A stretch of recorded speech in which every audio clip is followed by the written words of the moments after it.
Hello, thanks so much for clicking the link and watching my video. So excuse my voice, I'm a little hoarse. Tonight I want to share some things. I want to talk about sex.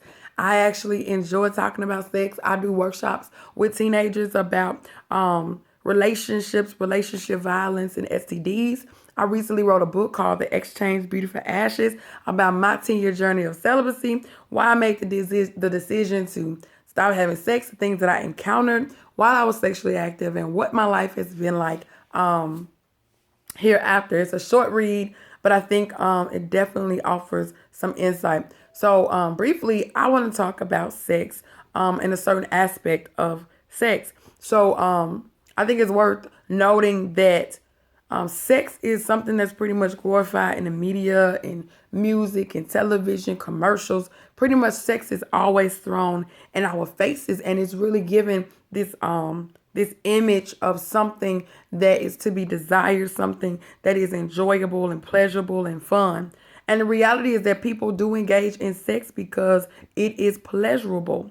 The problem is that it's pleasurable in the moment, but the majority of people are suffering due to sexual activity. So let's say if 10 people, walk through gunfire and only one person makes it out and they're okay, but 9 people get wounded. So what happens is that we focus on that one person that made it out, and we want that story. Like, I walked through the fire, and I was okay. But in reality, that other 9 people is what we're seeing in our communities. People that are broken, that are wounded from premarital sex or sexual immorality. And so the one thing that I want to point out right now about sex is that sex is the only act between two human beings that binds them together, spirit, soul, and body.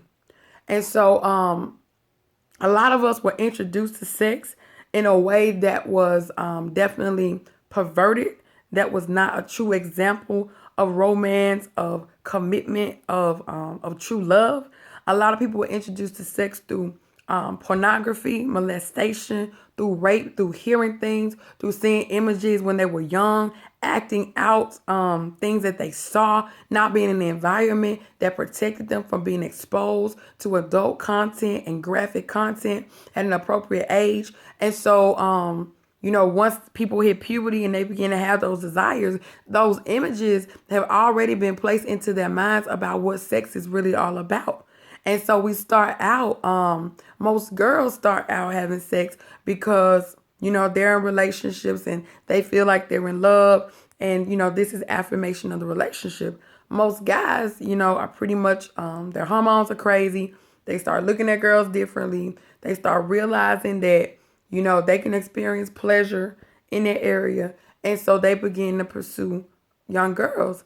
And the reality is that at a young age, young men do not have the capacity or the mental maturity to commit to one woman. So they end up, talking to this girl, that's my girlfriend. But then, they end up pursuing so many other girls as well because they're not mature enough to really be responsible for what they're doing. And so they go and talk to other girls. Girls end up beefing.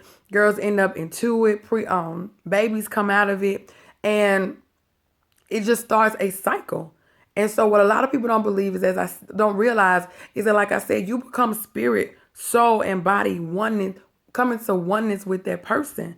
And so most people think that the reason why, oh, I haven't left, or the reason why I miss him so much is because I love him so much, when in reality, you have made yourself one with that person.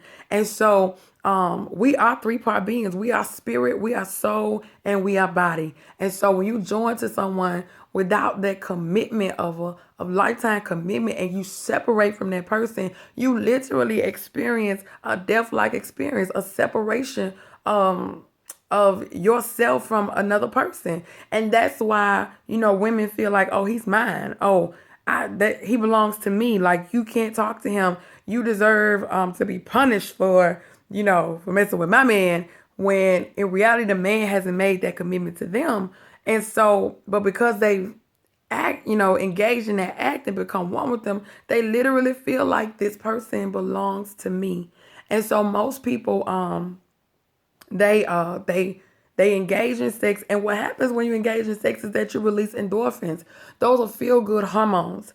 And so it's the same hormones that people experience when they do a drug like crack cocaine that causes them to be addicted to it. Their body is addicted to that feeling, is addicted to that act or that pleasure. And so most people think that they are in control of themselves, and people like me who have decided to wait like we're in bondage, like we're in prison. No, there are a lot of people who have the desire to stop, and they literally can't because they are slaves to their bodies. There are people who are in relationships with good people, but they're not pleased in the bedroom because they had sexual chemistry with someone else that they don't have with this person. And so they're dissatisfied. And the reality is that they have too many comparisons to make. So because you've become one with so many people, then you don't forget those past experiences. And so a lot of people don't realize their bodies are addicted. So you get in one relationship, you meet that person, y'all cool, you're attracted to them, have sex with them, and then you get to know the person and realize I don't like him. He's this type of person, she's that type of person, but we've joined ourselves together, so it's difficult to walk away.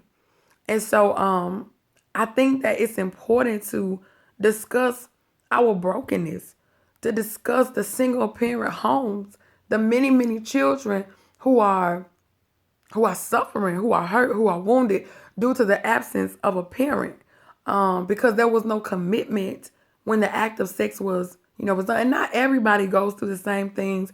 I'm not naive to much of anything. I've done my thing. I've played my games. I've suffered the consequences of my pleasurable choices. And I just made the decision, like, you know what? I looked around and everybody was in these crazy relationships of cheating and infidelity and drama.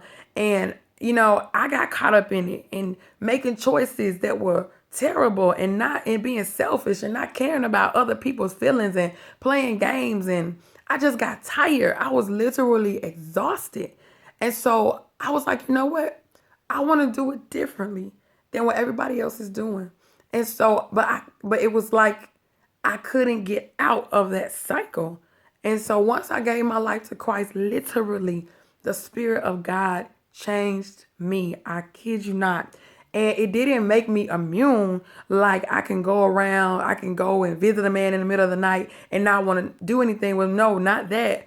But it changed my convictions. It gave me the freedom to no longer be in bondage to my body's desires, but to see myself as the spirit, as the mind of who I was, and to know that I was more than my body, that what's on the inside of me can literally encourage and build up other people, that I am more than just sex, and that I don't want to join myself with a person who doesn't have the intention on staying and who doesn't have the moral capacity or the ability to control his sexual desires.